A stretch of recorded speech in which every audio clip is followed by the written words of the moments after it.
Hey everybody, today's video isn't really going to be a DIY step-by-step like my usual videos. I was fixing my door lock cylinder because on my old one, I'll show you right here, it broke. It just spins. This is supposed to engage the unlock and lock. As you see, when I spin, nothing happens. This is supposed to spin to unlock it. Now, if you didn't know, the ignition cylinder, these key cylinders on the door isn't made to be used every day. Now, before I got a replacement keys and started making keys, I only had a key that would unlock the door and start the car. And so after months and months of using this, it eventually broke, because this is more or less to use as an emergency. So unlike the E46 and E39s, they don't make a repair kit. And I see what broke. Let's see if I can. In here, let me see, there's supposed to be a little notch here. There's a little notch here. There's supposed to be like a little piece of metal. It's wedged in there. It's hard to see from the video. There's supposed to be a metal plate right there that makes it so that when this moves the cylinder, this will turn as well. Unfortunately, as I mentioned, they don't make a repair kit. So what I had to do is I had to go and buy one out of a junkyard. Now, I can't simply just replace the internals and keep my old key working. So this is going to be a whole new key. But I mean, for emergencies, it'll be perfect. I'll just carry it around somewhere. So this is going to be an extra key. I already have that key. So that key will be different from the rest of the car. But I mean, now that I know my alarm works and my keys, I have plenty of extra keys. I would only have to use this for an emergency. So I wouldn't mind having this key be different. Until I can figure out a way to fix this one, then that will have to do. Now, there wasn't any really good tutorials online on how to swap out the keyhole. There was a few of them online said, on write-ups, said that you have to remove the window regulator. Now, I had already fixed it and put in a new key, so the new key slot. Now, you don't have to remove the regulator, so I'm going to show you guys what I did. So if you go back here, there's almost no space, so I can see where people say you have to remove the regulator, because this is the window regulator bracket. So there's almost no room to get it out, and you can't just simply take it out, because see if I can get a little bit of room up here. There we go. Right back here, you'll see the end of the key cylinder.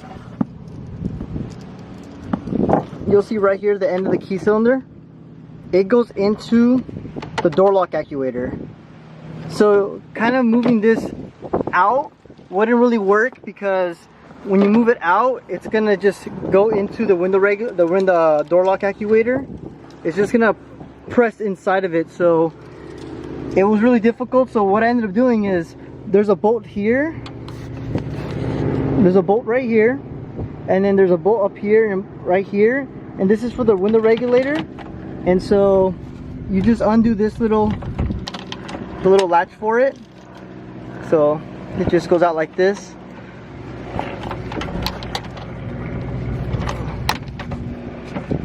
And then once you have it out, this gets really loose, and it allows you to, you get the door lock actuator loose, and once you get it loose, you can access the key.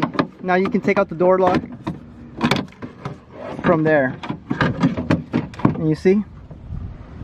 Now you can, without having to remove much things. So all you really have to do is just unbolt the door lock actuator, and it gives you enough clearance to be able to remove it. So I had already done it where you can see now I have the lock into the door lock actuator. I had already tested it out, so now it works. So I'm going to go ahead and put this back together and kind of show you a little thing how to remove the door handle. So I'm kind of doing this in reverse. I'm going to put it back together and kind of show you how I do it, so that you guys will know how to loosen up at least the door handle. And once you get to that part, what you want to do is remove the door panel, which is easy. I'll film that as well. It's kind of like a reverse DIY. So I'm going to be filming it as I put it back together. But other than that, it didn't take too long. Most of the time was figuring out how to get it out without removing the regulator. And then I just thought, let me take out the door lock actuator, and once that was loose, I was able to just remove the door handle really easily. And then taking out the key. Alright. The key cylinder right here, it's held on by this little clip right here. This slides outwards. You see how it slides outwards? This locks it in place. So once you put the new key cylinder in there, you just slide it back in there, and then the key cylinder locks in place. So that's something I couldn't find online. So once again, just slide the locking pin out. It just slides out, align it into the holes again. Make sure the key cylinder is in place, and then it's locked in. It's not going to move. Just put that the back part of it, this part right here, into the door lock actuator, and then it's good in place. Just align it back in and bolt everything back up, and that should be it. So I'm going to go ahead and put this back together, and then once it's done, I'm going to show you guys how the new one works. Okay, to remove the door handle right here, there's these two plugs right on your door sill. What you want to do is just remove these plugs, and then you want to use a Torx size 25, and you'll see it right here. See if I can point it in. It's gonna be really hard to see in the camera. Get a flashlight. Get that Torx, and then there's another one. Hopefully I can get this one with the flashlight.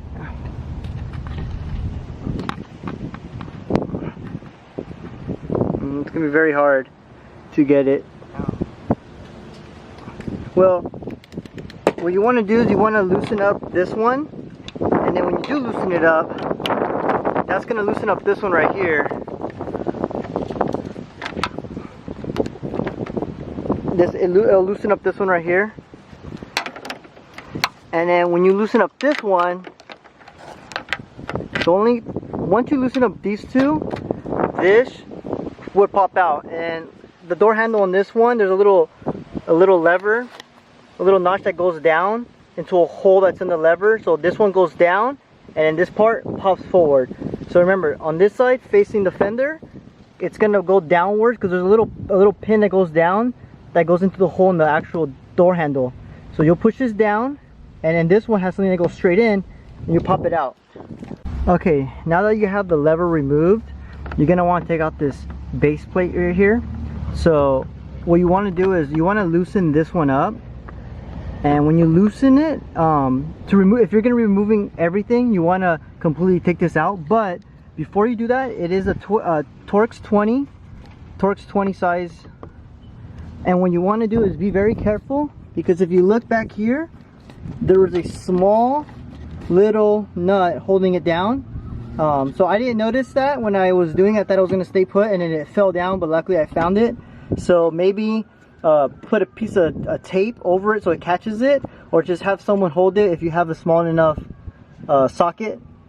But be very careful with that one. It's very small, so you can get lost. Luckily I found it and it fell down the channel, but I have it. So be careful when you take out this. This is holding it down from coming out all the way because of that bolt right here. So just remove it, and then the whole plate will come out just like this. But to remove this, you don't have to remove this if you're just changing out your door handle. For if you're looking up this video for to take out the door handle, it just slides out to the side and then just pops out like that. As you can see, it kind of goes in like, you know, those hangers on the wall. It's bigger and it slides in there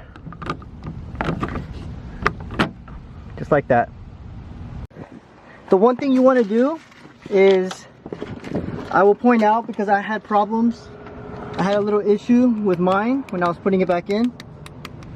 You see that? Then there's a bolt right there. This bolt right here. Let's see if I can zoom in on it. That bolt right there.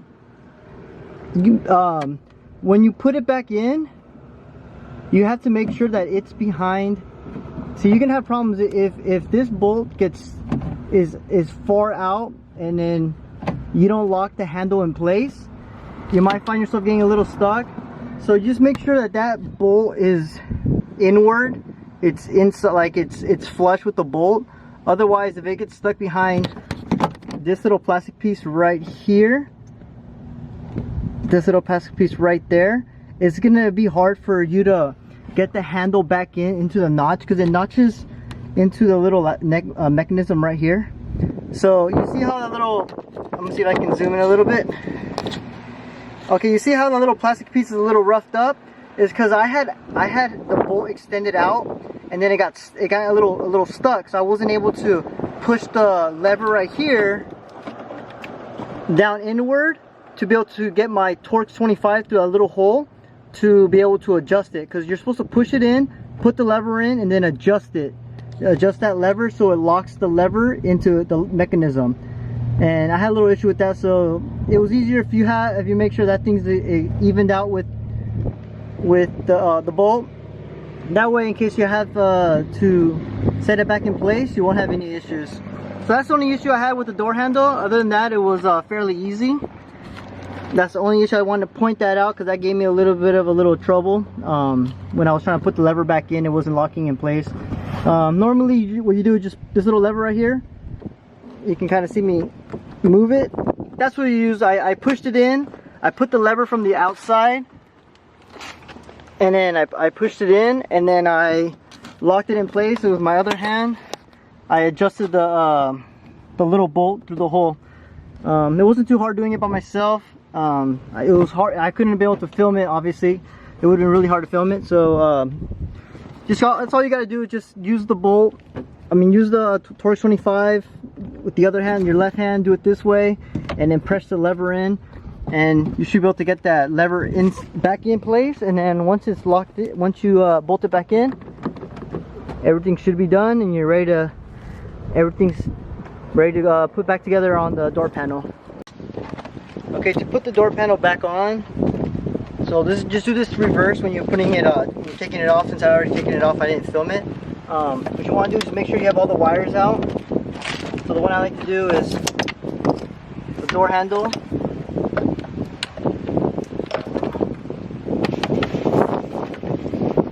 and inside here, just make sure that the door handle is closed in when you put this one back on.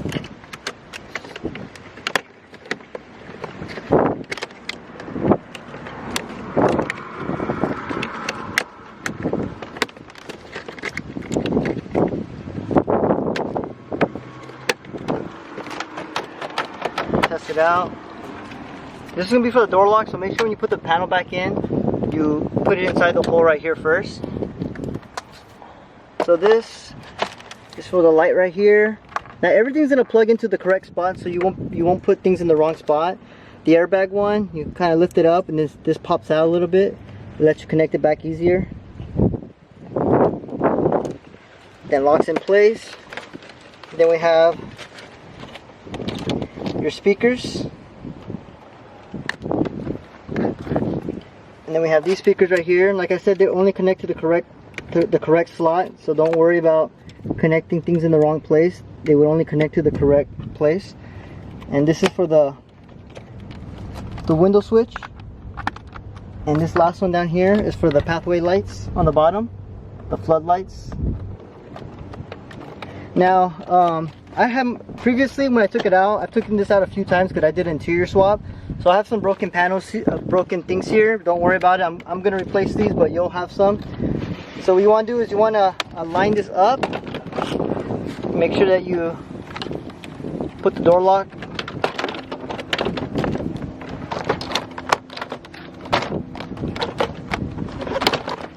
So once you have it inside from up here, I like to line it. You just give it a couple of good taps.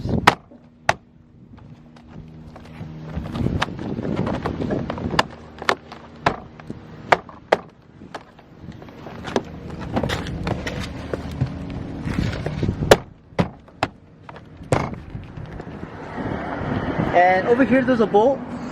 There's a Torx bolt up here. Torx 25 to bolt it down.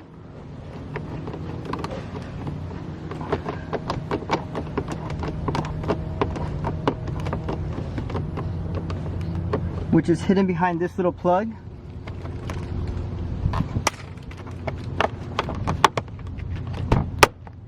And then there's a screw that's hidden behind. There's gonna be a little plug right here, and then there's this screw that goes into it. So you may not see it because there's a plug, a black plug. Mine is missing, but once you bolt it all down, you put it back, and then everything's back together. So just do the reverse what I did. I had it taken apart already, so it's the same steps, just reverse. All right, now we're all done putting everything back together. Now time to test it. Now I have this little plastic key here, but I'm going to get a metal one cut. Since I can cut it myself, I'm going to make myself one. But for now, I'm going to show you that everything works. So it's right now it's locked, unlocks, and locks. Now, like I said before, this is only to be used for emergencies. You don't want to use this every day. It will break. Mine broke after about using every day for a few months.